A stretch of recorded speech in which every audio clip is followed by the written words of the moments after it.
सभी मित्रों को नमस्कार। आज की जीके स्पेशल क्लास में आप सभी का हार्दिक स्वागत है। हमारा पहला क्वेश्चन है, राजस्थान का हृदय कौन सा जिला कहलाता है? जैसलमेर, बाड़मेर, अजमेर या बीकानेर? तो राजस्थान का हृदय है वो अजमेर जिला कहलाता है। ऑप्शन बी राइट आंसर है। क्वेश्चन दूसरा है, अरावली पर्वतमाला की सबसे ऊंची चोटी गुरु शिखर किस राज्य में स्थित है? गुजरात में, मध्य प्रदेश में, राजस्थान में या हरियाणा में? तो इसका राइट आंसर हो जाएगा आपके ऑप्शन सी यानी ग, हरियाणा में। तीसरा क्वेश्चन है हमारा, राजस्थान की सबसे बड़ी झील यानी क्षेत्रफल के अनुसार कौन सी है? पिछोला, सांबर, जयसमंद या नक्की झील? तो इसका राइट आंसर हो जाएगा ऑप्शन बी यानी सांबर झील है वह क्षेत्रफल के अनुसार सबसे बड़ी झील है। चौथा क्वेश्चन है, राजस्थान की किस नदी को मरुस्थल की गंगा के नाम से भी जाना जाता है? मरुस्थल की गंगा कौन सी है? लूनी, बनास, चंबल या फिर माई? तो मरुस्थल की गंगा है वो ऑप्शन ए है वो करेक्ट आंसर है, यानी लूनी नदी है वो मरुस्थल की गंगा कहलाती है। पांचवा क्वेश्चन है, केवलादेव राष्ट्रीय उद्यान जो अपनी पक्षी विविधता के लिए प्रसिद्ध है यह किस राज्य में स्थित है? उत्तर प्रदेश में है, राजस्थान में है, मध्य प्रदेश में या गुजरात में है? तो ये राजस्थान में पड़ता है, ऑप्शन बी है वो राइट आंसर है। छठा क्वेश्चन है, भारत का सबसे ऊंचा पर्वत शिखर कंचनजंगा किस हिमालय क्षेत्र में स्थित है? कंचनजंगा जो पर्वत छोटी है वह कौन से हिमालय क्षेत्र में आ जाती है? ट्रांस हिमालय में, वृत्त हिमालय में, लघु हिमालय में या फिर शिवालिक हिमालय में? तो इसका ऑप्शन बी है वो करेक्ट आ जाएगा, यानी वृत्त हिमालय में कंचनजंगा ऊंची चोटी है वो स्थित है। सातवां क्वेश्चन है, भारत की सबसे लंबी नदी कौन सी है? यहाँ पे पूछा है भारत की सबसे लंबी नदी, गंगा, ब्रह्मपुत्र, यमुना, गोदावरी? तो इसका राइट आंसर हो जाएगा गंगा भारत की सबसे लंबी नदी है। आठवां क्वेश्चन है, भारत का सबसे बड़ा राज्य क्षेत्रफल के अनुसार कौन सा है? मध्य प्रदेश, महाराष्ट्र, राजस्थान या फिर उत्तर प्रदेश? तो ऑप्शन सी है वो इसका करेक्ट हो जाएगा, राजस्थान है वो क्षेत्रफल की दृष्टि से सबसे बड़ा राज्य है और जनसंख्या की दृष्टि से उत्तर प्रदेश है वो सबसे बड़ा है। नौवां क्वेश्चन है, भारत का मानक समय किस देशांतर रेखा से निर्धारित होता है? 80 डिग्री पूर्वी देशांतर, 82 डिग्री पॉइंट पॉजिटिव देशांतर, 85 डिग्री पूर्वी देशांतर और 90 डिग्री पूर्वी देशांतर? तो ये हो जाएगा आपके 82.5 डिग्री पूर्वी देशांतर, ऑप्शन बी है वो करेक्ट आंसर है। 10वां क्वेश्चन है, भारत में पश्चिमी घाट पर्वतमाला का दूसरा सबसे ऊंचा पर्वत कौन सा है? पर्वत शिखर पूछा है।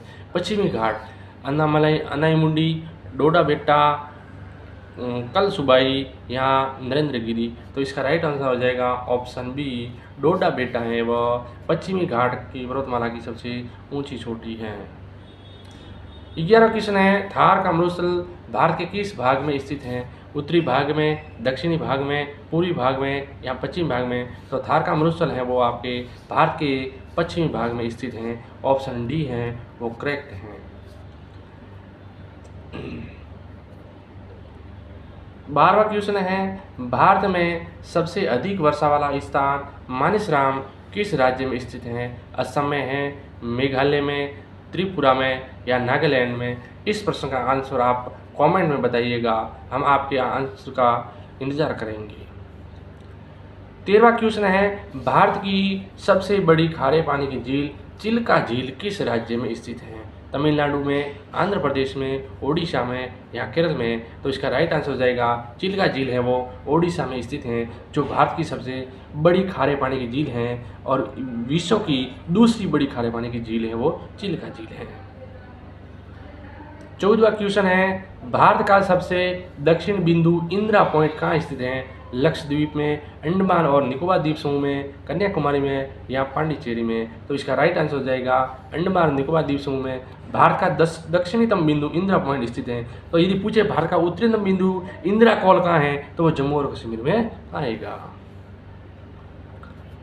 15वां क्वेश्चन है, भारत में सिलिकॉन वैली के नाम से किस शहर को जाना जाता है? मुंबई को, चेन्नई को, बेंगलुरु को, हैदराबाद को? तो राइट आंसर हो जाएगा बेंगलुरु को है वो सिलिकॉन वैली के नाम से जाना जाता है। 16वां क्वेश्चन है, भारत किस देश के साथ सबसे लंबी अंतर्राष्ट्रीय सीमा बनाता है? सबसे लंबी अंतर्राष्ट्रीय सीमा बनाने वाला कौन सा देश है? पाकिस्तान से, श्रीलंका से, बांग्लादेश से या फिर चीन से? तो भारत की सबसे लंबी स्थलीय सीमा है वो लगती हैं बांग्लादेश से। दूसरे नंबर पर लगती हैं वो आपके पाकिस्तान से लगती हैं। तीसरे नंबर पर लगती हैं चीन से, और इससे कोई स्थलीय सीमा लगती नहीं है क्योंकि इसकी जलीय सीमा लगती है। 17वां क्वेश्चन है, भारत में कौन सी पर्वत श्रृंखला सबसे पुरानी है? हिमालय, अरावली, विंध्यगगा या फिर सतपुड़ा? तो सबसे पुरानी है वह आपके अरावली है। केवल भारत में नहीं, विश्व की सबसे पुरानी पर्वत श्रृंखला पूछे तो भी आपका आंसर है वो कौन सा होगा? अरावली पर्वतमाला होगा। 18वां क्वेश्चन है, भारत का राष्ट्रीय पक्षी कौन सा है? मोर, गोडावण, तोता या फिर कबूतर? तो राइट आंसर हो जाएगा, भारत का राष्ट्रीय पक्षी है वो कौन है? वो आपके मोर हैं। राजस्थान का राष्ट्रीय पक्षी पूछे तो आपके गोडावण हो जाएगा। 19वां क्वेश्चन है, भारत में हरित क्रांति का जनक किसे कहा माना गया है? वर्गीज कुरियन, एम.एस. स्वामीनाथन, नॉर्मन बोरलॉन्ग या फिर इंदिरा गांधी? तो हरित क्रांति के जनक थे वो कौन थे? वो थे एम.एस. स्वामीनाथन, जिसको हरित क्रांति का जनक कहा जाता है। और वर्गीज कुरियन है वो श्वेत क्रांति के जनक हैं। 20वां क्वेश्चन है, राजस्थान में शीतकालीन वर्षा यानी मावठ किसके कारण होता है? दक्षिणी पश्चिमी मानसून के कारण होता है या फिर उत्तरी पूर्वी मानसून के कारण, पश्चिमी विक्षोभ के कारण होता है या फिर स्थानीय हवाओं के कारण होता है? तो इसका राइट आंसर हो जाएगा पश्चिमी विक्षोभ के कारण राजस्थान में शीतकाल में वर्षा होती है जिसको मावठ कहते हैं। तो इसका करेक्ट आंसर हो जाएगा सी। आपको प्रश्न कैसे लगे कमेंट में जरूर बताइएगा और वीडियो को दोस्तों के साथ शेयर कीजिएगा। ये प्रश्न है वो आपके सभी प्रतियोगी परीक्षाओं में पूछे गए प्रश्न है, रिपीटेड प्रश्नों को ही हम सम्मिलित करते हैं। जय हिंद, धन्यवाद।